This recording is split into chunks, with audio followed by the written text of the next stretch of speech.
So we're going to have some more transfers. It's a good story on ESPN. There's been a million transfer portal stories, but David Shaw mentioning you're going to have people leave after the season, a group of guys that leave in winter conditioning. There's going to be another group that leave at end of spring. Then you're going to see numbers. Then you're going to see where they are and maybe see the incoming freshmen. You say, you know what, I may have a good chance someplace else.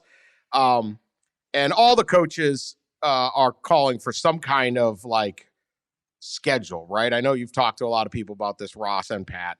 I kind of agree with this. I'm anti-regulation in general, but you can't have free agency. As we said, college football has free agency, the draft, the championship, and the coaching carousel all the same. You got to have something set up here.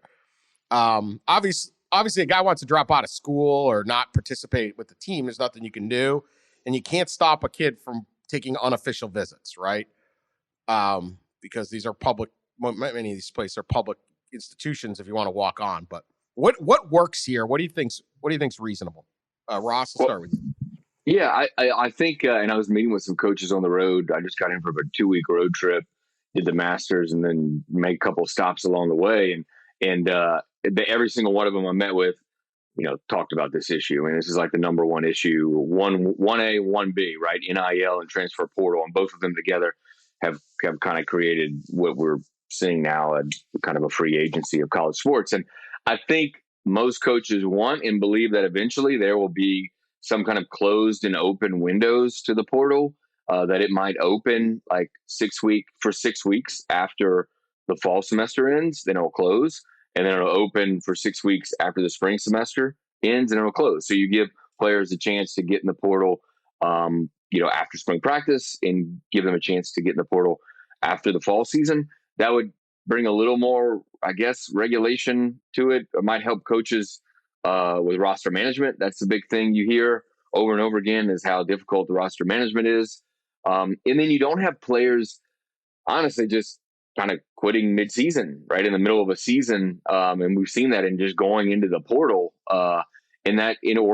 or doing the same thing in the middle of spring practice, which we haven't seen quite as much of. But you're definitely seeing a lot of that during the actual season of players like skipping out and going into the portal. So I think the future is some kind of closed and open window, but it's in the middle of I think the transformation committee is discussing this issue. And I think there are legal concerns, right? The real issue is legal concerns. And they talked about, when they first implemented the portal in 2018, talked about doing it with closed and open portal windows, but NCAA legal said, no, don't do that. We'll get sued.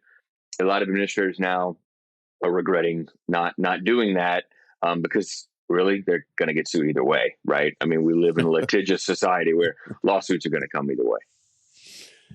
Yeah, I think that it makes sense to have some element of regulation of this, and or just structure to when these things can happen. Because right now, in total free-for-all, while in theory it's right and just, it's not very easy to actually navigate for anybody, I don't think, for the players or for the schools. And it would make sense to do it at the end of the semester. And I know occasionally Dan will laugh at me when I bring up academics, but if you let the players actually finish the semester, figure out where they are academically, and then decide, okay, I'm leaving. And you can decide beforehand, but you can't put in until after you've finished your semester, and you go from there. I think that would work out better. Now, boy, I would create, that'd be like the old oil rush, in the 1800s, where you're like, oh my God, where there 1,300 players go into the portal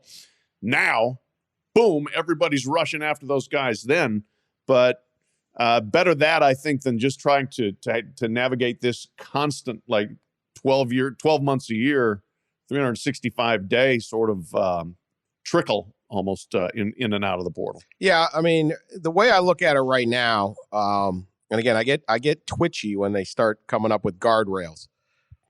But that's a favorite NCAA buzzword too. Yeah. Guardrails. Guardrail for who? But it'd be good for the player too. In two aspects. One, you could transfer and then get recruited over again in the transfer portal. Right. So it's like, oh, okay, I need a tight end, and this kid's available, and he's good. We'll take him. And then another better one is available 2 months later, and go, oh, we'll take him too. So this would allow it a little bit more information for the players. Also, it would eliminate, I think, and a little bit to Pat's academic thing, among other things, and just being the first to declare for the portal no longer helps.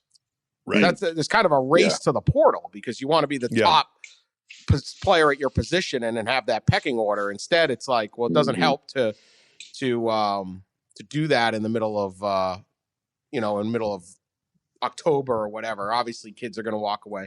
There's not a perfect solution here, but they do need something